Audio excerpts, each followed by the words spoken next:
Kanata channel. If you're new to this channel, my name is Catherine and I'm one of the education consultants here at Kanata Education. And for today's video, we have one of the pioneers when we started this channel, and she is representing one of the most in demand or popular school or college in Canada for Filipino students. Ladies and gentlemen, let's all welcome Miss Inah Dizon of Fanshawe College. Hi, Inah. Hi, Kat. Hi, everyone who's watching. Kumusta ka naman? Okay naman. Well-rested Nice. and ready to recruit more students going to In the Canada. midst of this chaos, talagang nagpapahinga ka, no? Yes. Actually, halos lahat naman talagang nakapagpahinga because we're waiting. You're waiting for May agony of waiting, but finally, lumabas na rin yung attestation for Ontario. Yeah, so that's a very good news sa lahat naghihintay ng the provincial attestation letter. So let's talk about that one first. So first and foremost, Fanshawe College offers postgraduate work permit. Right? Yes. For international students who finished program at your school. Yes. So, as you know, merong change dun sa IRCC policy for international students. So, the only ones affected were those students who wanted to start sana dun sa Toronto campus namin with ILAC kasi that is under public-private partnership or PPP. But since the news or since the change of IRCC policy, hindi na namin siya i-offer to international students. Fall or September 2024 moving forward. So, stinop na namin, binigyan na namin alternative offers yung mga students. But moving forward, yung mga programs namin in London and other regional campuses, wala namang any changes. So, still eligible for Di rin PGWP. siya affected, Yes. the London campus and the rest of the campus aside from Toronto campus. Yes, that's true. Okay, so let's talk about the PAL. How are you issuing the PALs? Is there any changes or additional step for international students na gustong makakuha ng PAL? So for PAL, we have our own portal. It's the virtual application system. So if you are going to apply through Kanata, si Kanata, kayong yung team ninyo yung mag-request ng PAL. So initially we want na sana tama yung yung information, so the birthday, yung yes, address. Yes, very kami dyan, I think we're very specific. Yes, and that's true. Detailed. So yung name dapat tama before you can actually request for PAL. And for Fanshawe, at least one semester tuition fee has to be paid before you can request a PAL. And ang PAL namin issued only once. But you eliminate the deposit of 2,300 So, or still kailangan pa rin ng deposit. Pero kasi in application journey ng isang estudyante, minsan medyo later pa sila mag-request ng, sasubmit ng visa application. So, deposit is still required. But once na-decide na si student to request for PAL, they can pay the estimated first semester tuition fee and then si Kanata na yung mag-request ng PAL. And how long is the PAL turnaround time? So, when we receive the request from VAS, from the agent, usually 2 to 4 business days. I see. Depende din kasi yan sa turnaround time ng Ontario. Right. Kasi it's actually processed in a bulk. Right. So, as we all know, it differs from one province to another and one school to another then within the province. So, in your case or in Fanshawe College, in terms of the PAL usage, kasi meron siyang validity, di ba? Do you still allow deferrals or in case of visa refusal? So, isa-isahin natin. In terms of visa refusal, they can use the PAL how many times? So, when we issue a PAL to a student and then dun sa application na yun, it was refused. So, basta valid yung refusal niya, they have to request for another PAL. Kasi voided na yung current one time, PAL. big time lang yung PAL. But they can definitely request Okay. if they want to reapply for a study Right. permit. If there's any deferral, so for example, meron kaming student na fall 2024, so September, nag-request siya ng PAL, pero hindi siya nakakuha ng visa approval by the time na mag-start yung September intake, if they will defer to January, they can still use the PAL. I see. So, pag lang naghihintay ng visa Yes. decision. Pero pag refusal, kailangan nang mag-request for Yes. another PAL. So, you guys are not very strict naman. So that. far, that's the policy. Uh-huh. Kasi as much as possible, we want to make sure na yung students namin are also, kaya nga may criteria before you can request a PAL. Yes, that's And in terms of timeline din, kasi before, kahit anong oras na ako mag-apply ng study Yeah, permit, yeah. but I think now, very crucial yung PAL. Kasi different schools, they have different processes true. for for PAL. So, as much as possible, kuhanin mo siya kung ready ka na talaga mag-apply ng study permit. Kasi sayang. That's true. Okay, so usually kasi with the housing crisis in Canada, I think mas madaming issue sa Toronto, right? Yes. So we wanted to show you guys that apart from Toronto, you have other options outside Toronto. So London is where Fanshawe College is located, and it's like 2 hours away from Toronto, right? Yes. So why should student consider choosing London as they're based in Canada? So, well, if you remember yung first video natin with Kat, so basically yung affordability of accommodation and also finding one. Because I think for many Filipino students, for example, meron talaga silang mga family members in Canada. Yeah. Na minsan sila din nag-sponsor ng housing.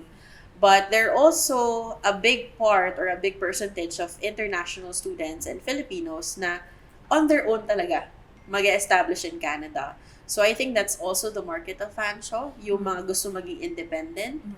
Kahit may family sila doon, pero they want to be independent in Canada. Yeah. And kung sino siguro yung gusto ng practical choice when they are a student. Kasi pag international student ka, most likely living ka in a minimum wage, tapos medyo limited din naman yung magiging part-time opportunities mo kasi hindi mo pa pwedeng mag-full-time Yes, job. correct. So medyo dapat practical talaga yung choices natin in terms of living expenses. So I think that's the advantage of choosing a place outside Greater Toronto area or in Toronto, such as London.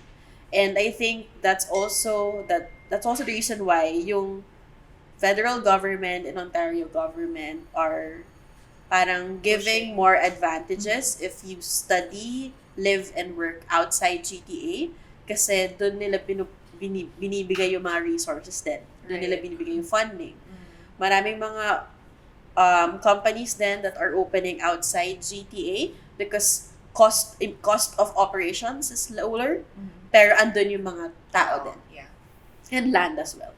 Yeah, and actually, when we went there, so nagpunta kami rin sa Fanshawe College, we did a tour, and we spoke to some of our students, and talaga namang affordable yung mga nakuha nilang housing. Like, they found a one-bedroom apartment, pero syempre hindi yung buong place, like a room, Yes. in a house, mga nasa 600 Canadian dollars lang daw yung ginagastos nila. So, comparing it to GTA area or in Toronto mismo, parang sobrang affordable talaga yung 600 Yes. for an international student. And also, you mentioned, although we are not an immigration consultants here, you also mentioned earlier about OINP. Yes. So, yung most recent na update ng OINP, which is the Ontario International Student Nominee Program. So, if you work, live, study outside GTA area, you will have additional points. So far, based dun sa last recall ko, 8 points additional. Malaking points din Oo. yun, ah. So, if ikaw yung tipong estudyante na kailangan mo ng very crucial sa'yo yung few points, I think that will be Yes. Very beneficial Helpful, for yeah. you. Okay, so Fanshawe College has over 200 programs available for international students, Yes. right? Now, if I'm a K-12 graduate and ang strand ko is STEM, what are the possible programs I can apply or choose from? Actually, from the 200, majority ay post-secondary. And we also have very few bachelor degree programs. So, K-12 student, if you're a STEM strand graduate, marami kang opportunities. So, you can either go for, kung sciences talaga yung gusto mo, we have, not really pre-med, pero health sciences field, such as farm tech, practical nursing, even paramedics we have. Paramedic. Yes, we have. If gusto mo naman more on the computers and IT, we have computer systems technician. So, software, hardware, programming, even design. So, based dun sa mga nakakausap kong K-12 students, grade 11 pa lang sila, nag-request na sila ng, ng program recommendation. Tapos, they're really into media and arts and design, which is very different from sa mga nakasanayan kong nare-recruit na mature students na business, hospitality, culinary. So, I think that's also a good mix sa international student population, especially Filipinos. So, we have a lot of options for you. Depende lang talaga yan sa, what you call this, yung program of interest mo. Yeah. But relatively, your grades in 11 and 12, most likely it will fit dun sa eligibility requirements namin sa programs. Right. And these programs offered at Fanshawe College, they answer to the demand of the labor market, right? Yes. So, in terms of the key industries, ano yung mga prominent dun sa London, sa city? So, for London City, if you want to Google LEDC, so yung London Economic Development Council, so you can see there yung top key areas or industries in London City, Ontario. So, one of them is actually automotive. So, nearby cities, especially St. Thomas, which is isa sa mga regional campus namin sa Fanshawe, meron kaming motive power program doon. We also have a plant, yung Volkswagen will open a plant there. And also, may green vehicle na kami na program soon. That will, so, ito yung mga electric cars. Yes, electric cars, hybrid. Yeah. So, I think in the Philippines, hindi siya masyadong hindi pa kilala. Pero very prominent siya in North America. Yes. Na kahit Tesla, pwedeng gawing Uber. Correct. And take note, guys, when we talk about this, like yung programs that say yung motive power, so baka isipin nila, mechanical lang sila ng mga sasakyan. But when you look at their facility, talaga namang hands-on learning. Yes. Na talagang merong kotse doon. Oo, totoo. At hindi siya yung putyo-putyong kotse, ha? Madaming kotse. Madaming kotse. Madaming trucks. Yes. So, and halos even lahat. yung aviation, yun, Yes. diba? Like, you have your own airport. Yes. Right? And you will be working in an airplane na talagang hands-on, hindi siya yung simulation lang or yung nakikita niyo lang sa screen. So, hindi siya gano'n. So, yeah, I think yun din talaga yung maganda if you're looking to a program na skills-based. Yeah. Pero you want na hands-on talaga. So, I think yun yung kagandahan and very different siya from dito sa Philippines na kailangan mong intayin yung turn mo para mahawakan yung isang equipment. So, in Canada, in Fanshawe specifically, majority of the things that you will use in the program are actually donated by industry partners kasi yun yung ginagamit mo sa industry. So, dapat alam mo siya, marunong kang gawin yun habang nag-aaral ka sa Fanshawe. So, talagang nape-prepare yung mga students doon sa workforce, diba? Yung hindi sila yung nangangapa ng pagka pumasok na sila sa industry na yun, sa company na yun, na hindi pa sila sure kung anong gagawin. So, that's really one advantage or one of the benefits when you study in Canada or at Fanshawe College kasi talagang yung state-of-the-art facilities, it's there. So, the investment you are putting into your education in Canada is really worth it. And eventually, once you graduate, makukuha mo na yung return on your investment. With the recent changes and new announcement by the IRCC and also the Ministry of in Canada, are there any restrictions on programs na hindi na pwedeng applyan ng mga international students? So, I think, I'm not sure with other provinces, but in Ontario, nung nag-release sila ng PALS, meron silang programs na 1 year in business na hindi nila pwedeng issuehan ng PAL. Okay. So, for Fanshawe College, so as mentioned, we have 200 plus programs. And yung mga one-year programs namin na affected would be the International Business Management, yung Business Fundamentals, Right. yung Entrepreneurship, Office Admin General. So those programs, hindi namin siya pwedeng issuehan ng PAL if you have yet to apply for a study permit. So we have alternative program options for you. What would be the alternative? So if you are from an old curriculum, if you're from old curriculum or you want to go to Canada, you still need to take GAP, which is yung General Arts and Science namin. It's still eligible for PGWP. You can get PAL. But in terms of adding a new program, second program, for example, meron kaming Office Admin Executive, Office Admin Health. Right. Or kung gusto mo talaga ng medyo, pwedeng PSW, for example. So, like a 1+1 or 1+2. Pag yung mga graduate certificate programs naman namin, so international business is no longer eligible for PAL.